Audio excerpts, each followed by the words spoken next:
Eh bien, nous voilà une nouvelle fois sur des cucurbitacées, tout ce qui est courge, potiron. Là, je vais vous parler, potiron bien sûr, mais aussi une expérience, le melon. Avant de planter, important, comme pour mes tomates, revoyez ma vidéo de plantation en pleine terre, je mets mes plants à tremper, ici vous voyez un petit peu mieux, dans des cagettes étanches, où j'ai du purin et de l'eau. 1 litre de purin d'ortie pour 9 litres d'eau, et je mets à tremper un peu, comme ça mon godet, il est super mouillé. Ça va me permettre que la plante s'installe tout doucement. Voilà, technique de préparation. Maintenant, on se retrouve sur la plate-bande. Donc nous voilà sur ma planche de courge. Oui, une expérience dans ces climats du littoral et du nord du littoral. On va essayer du melon. Alors vous allez me dire, du melon dans le nord et dans la presqu'île du Cotentin. Oui, on en a fait l'année dernière, pas ici, mais on en a fait un peu en expérimentation et ça marche, c'était sous tunnel. Moi je veux tenter dehors parce que malheureusement, à mon avis, l'été va être super chaud et super sec. Voilà, le réchauffement climatique, il faut lutter contre, bien sûr, et il faut voir aussi quelles espèces vont pouvoir s'adapter et comment on va voir ces espèces progresser. Moi je vais essayer donc du melon, semé le 24 mars, d'accord, et rempoté. Donc vous observez, je travaille toujours sur paillage. Et vous voyez, là, j'ai écarté mon paillage et j'ai planté toutes mes courges. Voilà, ça va me permettre de pouvoir remettre mon paillage après. Écarter le paillage, ça permet de faire réchauffer la terre un peu et puis de planter correctement.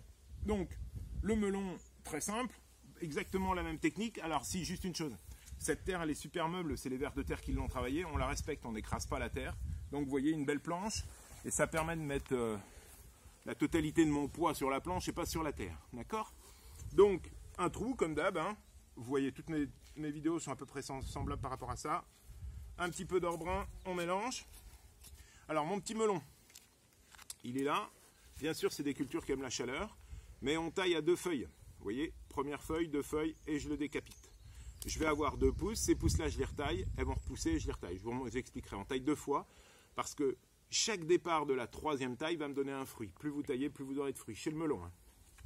Alors, on fait attention, c'est relativement fragile. Voilà. On ne l'enterre pas trop.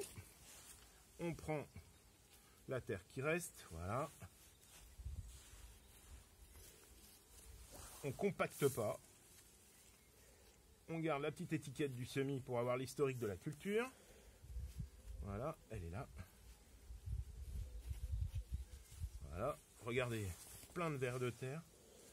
Super. Et ensuite, la cuvette, vous avez vu, elle était là. Voilà. Faites une belle cuvette d'arrosage. Ça, c'est important, hein. Tout ce qui est courgettes et autres, ça a besoin de beaucoup d'eau au départ, et puis même après en cours de culture, ce qui n'est pas le cas pour les tomates. Donc j'arrose bien, ça va descendre progressivement, et tout l'humus va garder l'eau. Et puis quand j'aurai planté, eh bien, je vais continuer ma planche de melon, hein, j'en ai quelques-uns. Alors attention, oui, j'ai tendance à planter un peu, je plante assez dense. On a chacun des inconvénients, des défauts. Ben moi, mon défaut, j'en ai pas beaucoup, hein. Mais celui-là, c'est de planter un peu dense. Regardez, moi j'ai un peu mis de tout. Il y a différents petits marrons, des sucrines du berry, quelques butternuts et autres. Alors, pourquoi cette forêt de tuteurs? C'est tout bête, hein. Je répète, j'ai déjà dit, mais quand tous ces plantes-là vont se développer, je vais avoir une forêt de feuilles.